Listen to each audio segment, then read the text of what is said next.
Bismillahirrahmanirrahim. Assalamualaikum warahmatullahi wabarakatuh. Waalaikumsalam warahmatullahi wabarakatuh. Ila hadratin Nabi Mustafa Rasulullah sallallahu alaihi wasallam wa ala alihi wa ashabihi wa auladihi wa dzurriyyatihi wa thumma ila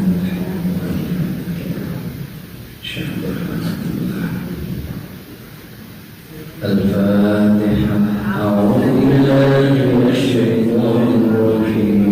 Bismillahirrahmanirrahim. Alhamdulillahi rabbil alamin. Ar-Rahmanir Rahim. Maliki yaumiddin. Iyyaka na'budu wa iyyaka nasta'in. Ihdinas siratal mustaqim. Siratal ladzina an'amta 'alaihim غير المغضوب عليهم ولا الضالين.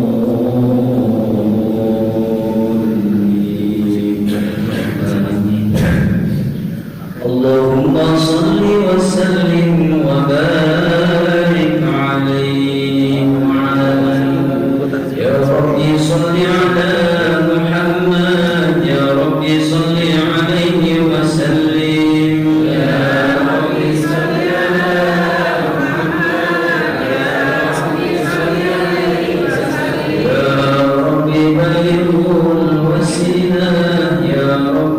خصه بالفضيلة يا ربي صل على محمد يا ربي صل عليه وسلم يا ربي وارض عن الصحابة يا ربي وارحم والدينا يا ربي صل على محمد يا ربي صل عليه وسلم يا ربي وارحم كل مسلم يا ربي وارحمنا جميعا يا ربي صل على محمد يا ربي صل عليه وسلم يا ربي واصلح كل مصلح يا ربي واكفي كل مؤذي يا ربي صل على محمد يا ربي صل عليه وسلم يا ربي وارزقنا الشهادة يا ربي حطنا بالسعادة يا ربي صل على محمد يا ربي صل عليه وسلم يا ربي نختم بالمشفع يا ربي صل عليه وسلم يا ربي صل على محمد يا ربي صل عليه وسلم اللهم صل وسلم وبارك عليه وعلى آله. Malam ini kita akan menjelaskan bagaimana ketika nur Nabi Muhammad dimasukkan ke dalam rahim ibundanya Siti Aminah. Jadi istilahnya gimana ya? Kan secara umum manusia itu selain Nabi Isa, selain Nabi Adam, itu kan tercipta dengan lantaran sebab ayah dan ibu.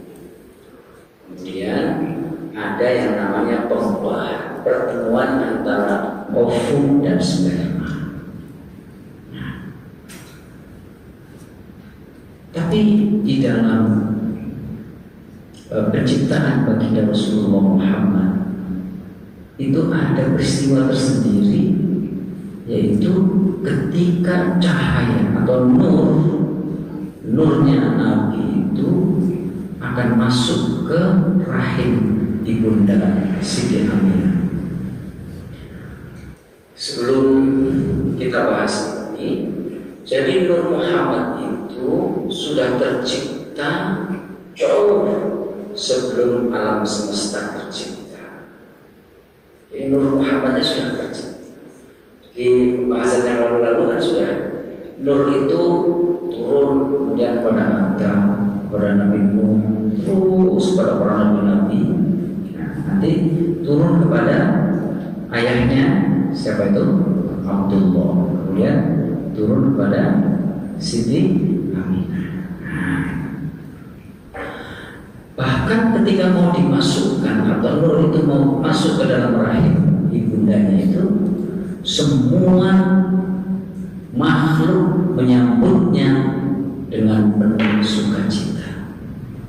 Bahkan yang repot itu bukan hanya bukan repot ya, yang tanda itu bukan hanya Allah sendiri, tapi para malaikat disuruh tanda. Tanda nanti ya?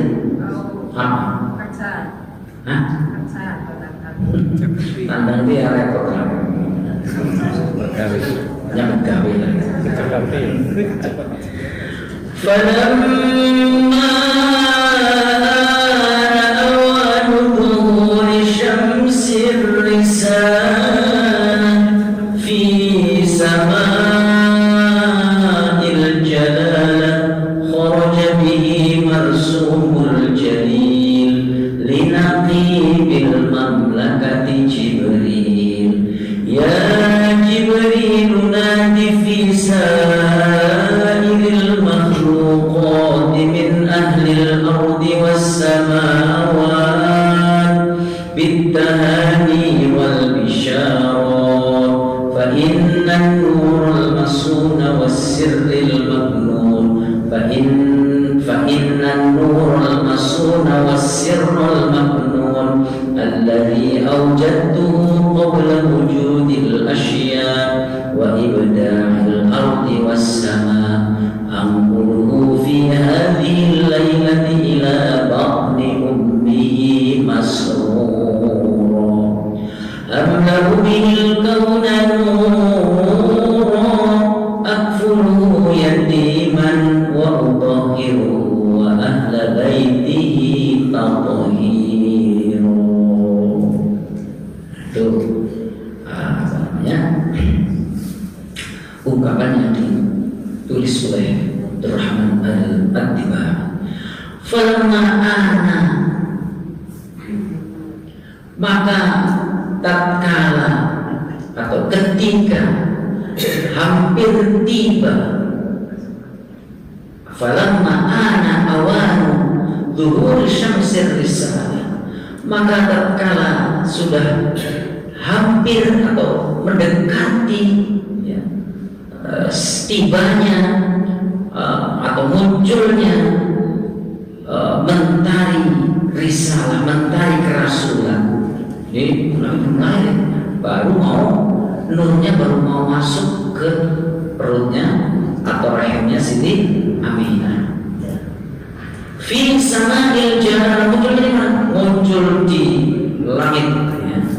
Muncul di langit yang al-jalalah, mulia ya, muncul. Kharaja bihi marsumul jalil, maka keluarlah karena tadi syamsir risalah itu apa yang keluar? Marsumul jalil, ibatul jalil, ketetapan Allah yang maha mulia. Kepada siapa ketetapan Allah diberikan? Linaqibil mamlakati Jibril, kepada pemimpin para malaikat atau pemimpin kerajaan malaikat, yakni Jibril alaihi salatu wassalam. Jibril itu komandannya para malaikat.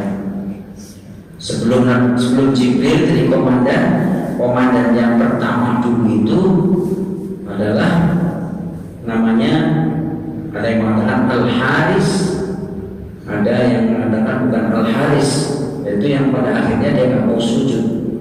Nah, itu iblis sebelumnya itu.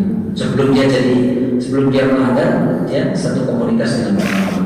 Tapi begitu dia melanggar, dicopot jabatannya, turun derajatnya, kemudian digantikan oleh Jibril alaihissalam. Jadi ketika cahaya nur Nabi Muhammad akan masuk ke dalam ke dalam rahim ibundanya, sudah mendekati, maka Allah Subhanahu wa taala mengeluarkan ketetapan. Kalau presiden namanya mengeluarkan apa? Surat SK Presiden. Nah, surat ketetapan presiden. Untuk apa? Untuk siapa? Untuk pemimpin kerajaan malaikat, yaitu Jibril alaihissalam. Isi ketetapan itu, ya Jibril, wahai Jibril, nadi fisairil makhluqat, umumkan atau kumandangkan kepada seluruh makhluk-makhluk min ahlil ardi, baik yang ada di bumi maupun yang ada di langit. Ya, seluruh makhluk yang di bumi diserukan, diberitahu, diumumkan. Yang di langit semua diumumkan. Diumumkan apa? Bittahani wal bisyarah. Bittahani wal bisyarah. Nah, bittahani itu, nah, ya, bittahani itu artinya adalah bil afrah wal akhbar al-musarrah, dengan penuh sukacita. Disuruh para makhluk yang ada di bumi dan para makhluk yang ada di langit disuruh menyambut, atau pada malam itu disuruh menyambut dengan sambutan kegembiraan, kebahagiaan. Kenapa disuruh kayak gitu? Bittahani wal bisyarah fa innan nurul masuna wasirrul maknun. Karena apa? Fa innan nur, karena sesungguhnya cahaya nur Nabi Muhammad al-masun, yang telah Nur Muhammad yang al-masuna, yang terjaga, wasirrul maknun, yang tersembunyi dari alam atau dari semesta ini, yang selama ini terjaga, selama ini disimpan, selama ini dirahasiakan, ya, tersimpan. Alladzi awjadtuhu qabla wujudil asya, yang telah aku ciptakan. An-Nurul Masnun itu al-mahfuz fi ilmihi subhanahu wa ta'ala, yang terpelihara, hanya Allah saja yang tahu, di dalam ilmu Allah subhanahu wa ta'ala. Itu cahaya atau nur Muhammad sallallahu alaihi wasallam yang selama ini dijaga, selama ini dirahasiakan. Alladzi awjadtuhu qabla wujudil asya, yang aku ciptakan kata Allah qabla wujudil asya, sebelum ada wujud sesuatu, sebelum ada apa-apa. Itu Allah sudah menciptakan nur, jika bakal nur Nabi Muhammad sallallahu alaihi wasallam ini tercipta. Maka ada hadis kan kemarin sudah saya sampaikan, kata Nabi, aku adalah Nabi yang pertama kali diciptakan, tapi Nabi yang terakhir diutus. Ya, jadi itu.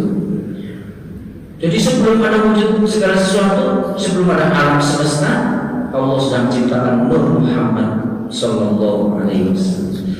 Sebelum pula wa idda'il ardi was-sama, sebelum aku ciptakan bumi dan langit, Allah sudah ciptakan Nur Nabi Muhammad sallallahu alaihi wasallam. Nah, kemudian Jibril itu setelah diberitahu, ayo serukan kepada penduduk bumi, serukan kepada penduduk langit, serukan kepada seluruh makhluk, bahwasanya malam ini cahaya yang selama ini, nur yang selama ini saya jaga, selama ini saya rahasiakan, yang aku ciptakan sebelum adanya sesuatu, yang aku ciptakan sebelum aku ciptakan langit dan bumi. Anqulu fi hadhihi al-lailati ila batni ummihi masrur. Aku akan pindahkan nur itu fi hadhihi al-lailah, pada malam hari ini. Kemana? Dipindahkan kemana? Ila batni ummihi masrur. Dipindahkan ke rahim ibu, calon ibundanya, masrur, dengan penuh sukacita. Masya Allah. Mau dimasukkan di rahim saja, seluruh makhluk disuruh bergembira. Kenapa harus bergembira? Karena orang ini atau nur ini nantinya menjadi utusan terakhir yang penuh kemuliaan, yang akan menyebarluaskan syariat Allah ke seluruh bumi, yang akan menjadi orang yang dapat memberi syafaat kepada umat manusia. Jadi semua diberitahu, disuruh bergembira. Amlau bihil kauna nura, amlau aku penuhi bihi, sebab nur itu, sebab Nur Muhammad tadi, al-kaun, alam semesta dipenuhi dengan apa? Dengan nur, dengan cahaya. Masya Allah. Terus akfuluhu yatiman, ay ahfaduhu yatiman. Mengapa Nabi itu, Nabi Muhammad itu ketika dalam kandungan usia 2 bulan, kemudian bapaknya wafat. Rupanya Allah itu sudah men-setting, nanti yang ngurus itu saya. Tidak ngurus langsung itu Allah. Meskipun ayahnya tidak ada, tapi Allah menjaga si janinnya, menjaga ibunya agar tetap sehat. Bahkan wa utahhiru ahla baitihi tathhira, dan aku sucikan dia dan aku sucikan pula ahli baitnya dengan sesuci-sucinya. Nah itu. Jadi Masya Allah, pada Nabi itu mau mau dimasukkan ke dalam rahim ibunya saja, mau tercipta saja, nurnya masuk saja, sudah Allah sudah mengumumkan kepada seluruh makhluk yang di bumi, makhluk yang di langit, semua disuruh menyambut dengan penuh kegembiraan. Karena apa? Karena ia telah akan menjadi pemberi syafaat, nolong bagi umat manusia. Akfuluhu yatiman, yang perlu kita perhatikan. Akfuluhu yatiman. Allah mengatakan, akulah yang akan menjaga, akulah yang akan mencukupi kebutuhan dia ketika dia dalam keadaan yatim. Usia 2 bulan sudah ditinggal bapaknya. Lahir usia 6 tahun ditinggal ibunya. Ikutlah kakeknya. Baru beberapa lama ikut kakeknya, kemudian kakeknya meninggal. Ikutlah pamannya, ikut pamannya sampai beliau kemudian menikah dengan Siti Khadijah. Yang paling lama ikut paman.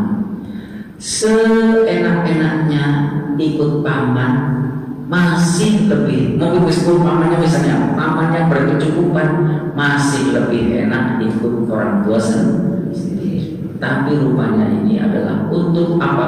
Untuk mendidik mental Kanjeng Nabi. Yang paling menyedihkan itu adalah ketika ketika kakeknya mau meninggal, itu kakeknya berpesan, paman itu banyak, yang kaya-kaya banyak, tapi kenapa kakeknya itu menitipkannya kepada siapa? Abu Thalib. Abu Thalib itu anaknya banyak, ada Ja'far, ada Abbas, ada Ali,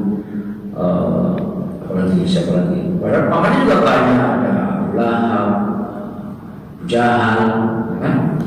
Tapi kenapa titipnya ke situ? Bahkan yang mengurus sepeninggal Kanjeng Nabi, yang mengurus seorang perempuan jasanya besar, yang menyusui Kanjeng Nabi, perempuan laki, perempuan yang mengurus Kanjeng Nabi setelah meninggal ibunya, perempuan namanya Ummu Rumah itu dari Nabi Ibrahim sampai nanti kakeknya Ummu Rumah.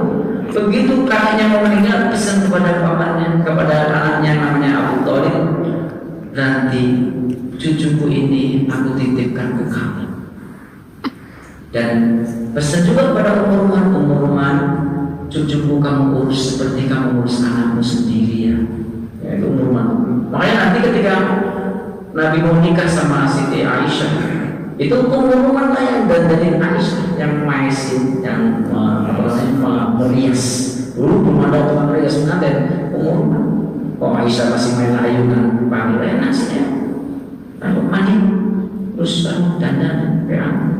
Nggak ngerti Aisyah waktu itu mau dinikahkan. Nah, ketika Pak kakaknya umur rumah, tolong urus anak cucu saya seperti kamu urus anak. Siap Tuhan katanya. Tetapi ketika kakeknya meninggal, lalu Nabi diserahkan kepada pamannya yang namanya Abu Thalib. Abu Thalib bilang begini kepada Nabi, kepada Muhammad kecil waktu itu. Hai Muhammad, katanya, aku ini dititipin oleh kakekmu agar mengurus kamu di sini. Tapi ingat ya, paman ini tidak banyak hartanya. Dan paman ini anaknya banyak. Oleh karena itu, kamu tidak boleh enak-enakan di sini. Sepupu-sepupu kamu bekerja, mengembala kambing, mengembala ternak. Kamu juga harus begitu, supaya tidak ada kecemburuan. Nanti anak saya yang suruh bekerja, kamu di sini enak-enakan, nganggur, makan, tidur, tak boleh begitu. Tapi harus bekerja. Bayangin, kalau yang jadi seperti itu kita umur berapa? Umur 8 tahun, 9 tahun, atau umur 10 tahun dibawa ke pamannya kamu harus kerja di sini ya, jangan enak-enakan di sini. Perasaannya apa coba? Wah, betapa sedihnya. Kita bayangin aja sedih. Saya ketika menjelaskan pertama kali membaca kemudian menjelaskan itu tak terasa menetes, ya Allah Gusti. Ya bukan tega, ya memang udah begitu ya, Arab zaman dulu budaya kan dia belum tahu kan itu kan jadi nabi ya. Baru umur 10 tahun, 12 tahun, 10 tahun, 11 tahun. Nabi mana siap paman, apa yang harus saya kerjakan? Kamu mengembala kamu. Dan rupanya memang para nabi itu sebagian besar itu sebelum jadi rasul, sebelum jadi nabi, itu dia dilatih oleh Tuhan untuk memimpin, tapi yang dipimpin adalah ternak. Gitu. Nabi Ibrahim ternaknya berapa? Banyak. Oh, setiap Idul Adha itu beliau itu motong kambing itu 1000, motong lembu 300, motong unta itu 100. Jadi kambing 1000, lembu 300. Nabi Ibrahim. Jadi bagaimana? Kemudian Nabi Musa juga ketika lari dari Mesir karena dikejar-kejar, karena dia habis pukul orang Kipti, suku asli Mesir yang bertengkar dengan orang Bani Israel. Kemudian Bani Israel minta tolong bantu saya, ini saya sukunya sama dengan kamu. Sekali pukul orang Kipti mati, dikejar-kejar polisi, larinya ke Madian. Lari ke Madian, ketemulah di sana orang lagi berebut air untuk memberi minum ternak. Ada 2 orang perempuan yang tidak ikut berebut air karena dia merasa nggak bisa berebut dengan laki-laki itu. Itu kemudian ditanya oleh Musa, kenapa Anda enggak? Saya nggak cukup kuat tenaganya untuk berebut air dengan laki-laki. Mana embernya? Musa berangkat jalan, nggak perlu nyingkirin orang itu minggir sendiri, kena badannya itu sudah terpental. Nabi Musa itu kekuatannya luar biasa, tenaganya luar biasa. Nabi Musa. Nah, benar-benar selesai pulang. Ketika sudah pulang, ditanya oleh ayahnya namanya siapa? Hah? Mertuanya Musa itu. Jadi Madian. Wa ila Madiana akhahum Syu'aibah. Itu ayat Quran. Nabi Syu'aib. Dan wa ila Madiana akhahum Syu'aibah. Nah, sampai Syu'aib bertanya, kok pulangnya masih sore begini? Biasanya pulangnya malam. Iya tadi ada yang bantu ya. Laki-laki kalah, tenaganya top, gitu. Saya kira harus dikasih upaya Pak. Ya gitu. Harus dikasih upaya, akhirnya subsidi. Maka datang lagi nasi perempuan tadi itu. Manggil, Anda dipanggil ayah saya mau dikasih upah. Oh iya, ayo ikut. Kira-kira Musa sama yang Musa dengan yang ngantar tadi yang manggil itu jalannya beriringan apa depan belakang? Kenapa? Terus Musanya di depan, Musa di belakang. Musa di depan, Musa di belakang. Musanya di depan. Nah, maka kemudian akhirnya ayahnya bilang, kamu saya nikahkan, hadiahnya saya mau nikahkan dengan salah satu putri saya. Itu namanya Sohoro dinikah. Jadi akhirnya dia juga bekerja sama Nabi Syuaib mengurus tanah. Kan mas kawinnya waktu itu gak punya Nabi Musa, pelarian dia, buronan, DPO, hari sana gak punya apa-apa, sama aja untung. Akhirnya dikawinkan, apa maharnya? Mungkin kalau laki-laki sekarang gak mau semua. Maharnya kamu bekerja sama dia hijab 8 tahun, bahkan tidak kamu 10 tahun. 10 tahun dia bekerja untuk bergaul Syuaib untuk mahar mengambil istrinya tadi. Orang sekarang mau ngapain bekerja? Mahar kerja sampai 10 tahun. Nabi Muhammad juga begitu menggembalakan, dan ternyata ternak kambing itu lebih susah digembalakan dibandingkan ternak yang lain. Kambing itu susah, kadang-kadang dikirim ngada, ya kan, ngomong didorong. Terus kalau sudah nyedak itu apa? Nyingsal ke kebun orang, wah itu makan. Itu kan makanya Nabi mengembalakan, Nabi waktu itu masih kecil itu mengembalakan kambing dalam rangka mau mental supaya dididik mentalnya menjadi orang yang bisa menjadi pemimpin di masa depan. Akfulu yatiman, jadi ikut pamannya, ikut Abu Thalib, ikut Abu Thalib bekerja, dan karena dia dengar pesan kakeknya bahwa dia dititipkan kepada pamannya, maka dia Nabi itu tidak ingin jauh dari pamannya.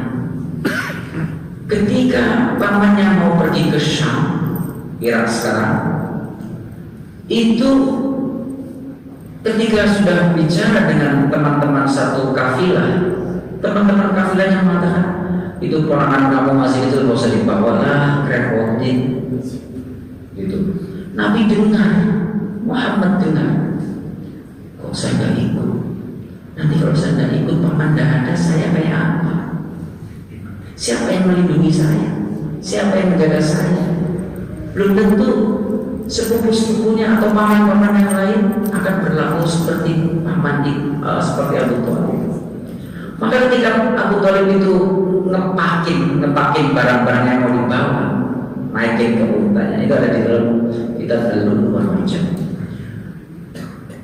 Dipakin, masukin ke punggung unta itu. Ikut. Kalau Thalib masuk ke dalam mobil barat, ya ikut ke bawah. Keluar ya keluar, pokoknya kemana diikuti. Sampai pada akhirnya pamannya mengatakan, aku gak usah ikut ya, karena teman-teman paman itu mengusulkan begitu.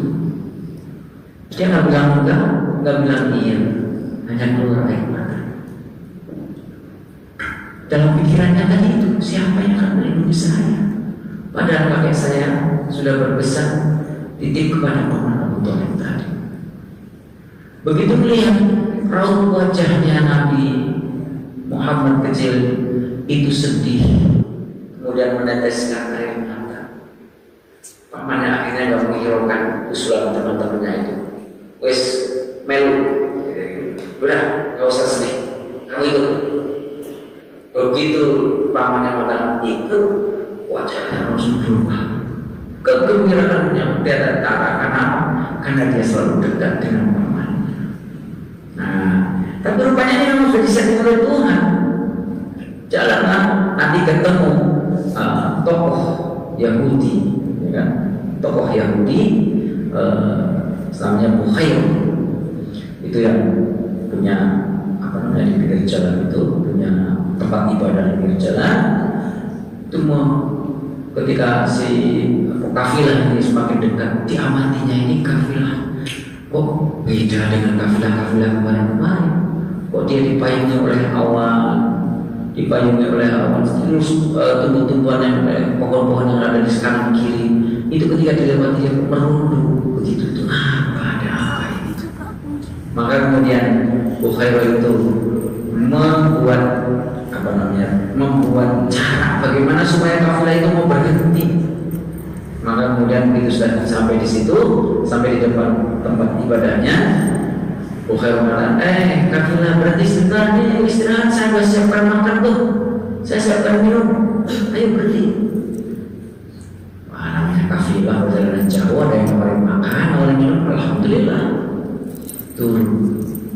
Turun semua, masuk ke tempatnya Bukhair. Bukhair lihat, ini udah turun semua, tapi kok ini masih dilindungi oleh awan. Maka Bukhair meyakinkan untuk meyakinkan dirinya, dia tanya, ini di kendaraan sudah nggak ada orang, udah nggak ada kecuali anak kecil. Nggak apa-apa, udah nggak usah turun dia mah, masih kecil. Oh nggak apa-apa, turun aja turun. Ternyata begitu dia turun, masuk, awannya ngikutin. Oh ini yang istimewa.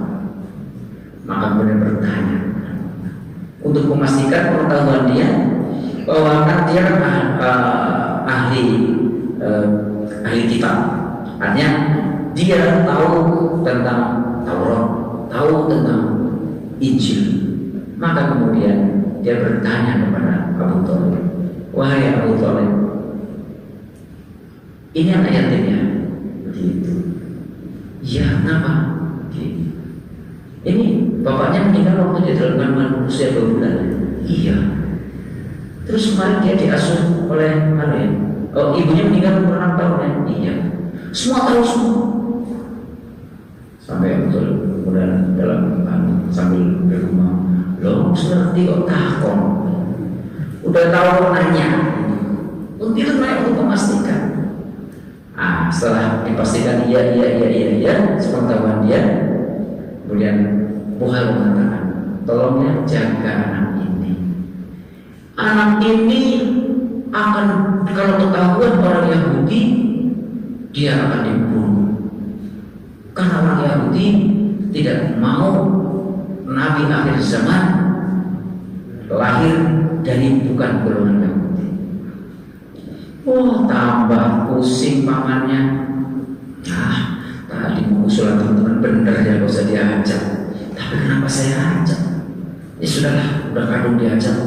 Berangkat sampai ke Syam, yang biasanya berangkat di sana setengah bulan, kemudian mengumpulkan barang-barang untuk dijual di Mekah, itu nggak sampai cuma hanya beberapa hari. Pokoknya yang penting dagangan dia habis, selesai, bisa pulang untuk beli sesuatu untuk dijual di Mekah, sudah pulang. Kenapa? Karena khawatir anak yang dititipkan ini ketahuan orang Yahudi dan akan dibunuh. Itulah kanjeng Nabi Muhammad SAW. Dia disebut oleh Allah Subhanahu wa taala, "Aqilhu yatiman wa utahhiruhu wa ahla baiti tathira." Kalimat wa utahhiruhu wa ahla baitihi tathira ini kemudian diabadikan dalam Al-Qur'an. Kalau tahlil biasanya dia innama yuridullahu liyutahhirakum, ya, innama yuridullahu liyudhiba ankumur rijsa wa yutahhirakum tathira. Itu dalam surat Al-Ahzab itu, surat Al-Ahzab itu ayatnya. Nah, jadi itulah bagaimana proses ketika Nabi akan cahaya Nabi akan masuk ke dalam rahim ibundanya. Nah, udah selama berapa lama itu? Nanti ketika ini nggak disebutnya tapi terang lain di sumber yang lain ada. Ketika usia kandungan itu sudah mulai mendekati usia kandungan 9 bulan, 8 bulan, bahkan di sini disebutkan usia kandungan itu 5 bulan, 8 bulan. Itu Aisyah, Aminah itu bermimpi ditemui oleh Nabiullah Ibrahim. Ditemui oleh Nabiullah Ibrahim, kemudian dikatakan, wahai Aminah, Anda ini adalah sedang mengandung orang yang kelak menjadi utusan Allah Subhanahu wa Ta'ala. Begitu. Itu pesannya Nabi Ibrahim bahwa Anda sedang mengandung. Ketika kandungan sudah usia, ketika malam mau kelahiran, malam, jadi misalnya malam ini, besok lahirnya besok, lahirnya itu menjelang subuh. Ketika malam itu, di dalam beberapa riwayat disebutkan bahwa Aminah didatangi oleh 4 tokoh wanita. Yang pertama adalah Siti Hawa. Kemudian saya baca di mana ya? Ini ada An-Ni'matul Kubra al-Alamin, kalau nggak salah di sini, tapi saya carikan belum ketemu. Siti Hawa yaitu ibunda Ummul Bashar, ibu dari umat manusia, ya kan? Istrinya Adam. Kemudian yang kedua adalah Siti Sarah. Siapa itu Sarah? Istrinya Nabi Ibrahim. Kemudian yang ketiga adalah Asia. Asia itu siapa? Istrinya Fir'aun. Kemudian yang keempat adalah Siti Maryam. Siapa dia? Ibunda Nabi Isa alaihissalam.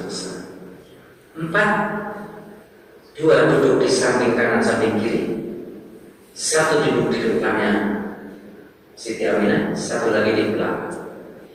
Semuanya mengatakan kepada Aminah, memberikan semangat. Hai Aminah, engkau akan melahirkan seorang yang akan menjadi Rasul. Aku berterima kasih kepada si anak yang akan kau lahirkan. Ini kata Hawa. Kenapa terima kasih? Kalau dulu tidak ada nama orang yang kamu kandung ini, saya nggak jadi kawin sama Adam. Kenapa? Karena Siti Hawa itu kawin sama Adam, maharnya sholawat. Allahumma sholli ala Muhammad, atau sallallahu ala Muhammad. Sallallahu disebutkan sholawat Jibril, sallallahu ala Muhammad. Ibu kalau sekarang dikasih mahar cukup dengan sallallahu ala Muhammad, mau nggak Bu? Enak aja itu Siti Hawa. Kemudian Sarah, istri Nabi Ibrahim, juga berterima kasih kepada Nabi Muhammad. Kenapa? Karena kelak dialah yang akan meneruskan perjuangan putranya Ismail. Yang keempat, yang ketiga, Maryam, ibunda Nabi Isa juga memberikan semangat kepada Aminah dan berterima kasih kepada cabang bayi yang akan lahir itu. Karena apa? Karena Nabi Muhammad lah yang akan meluruskan apa yang dibawa oleh anaknya Isa yang diselewengkan oleh umatnya. Nah, yang terakhir adalah Siti atau Dewi Asia. Dewi Asia itu istri Fir'aun, tapi tidak pernah digauli oleh Fir'aun. Jadi perawan tulen itu Asia itu. Karena kelak Asia di surga akan dinikahkan dengan baginda Muhammad Sallallahu Alaihi Wasallam. Kok tidak bisa digauli oleh Fir'aun? Iya, setiap kali Fir'aun ngomong gauli Dewi Asia, Allah kirim iblis yang mirip sama Dewi Asia. Jadi hubungannya sama iblis. Dewi Asia disingkirkan. Nah, Bapak tokoh besar.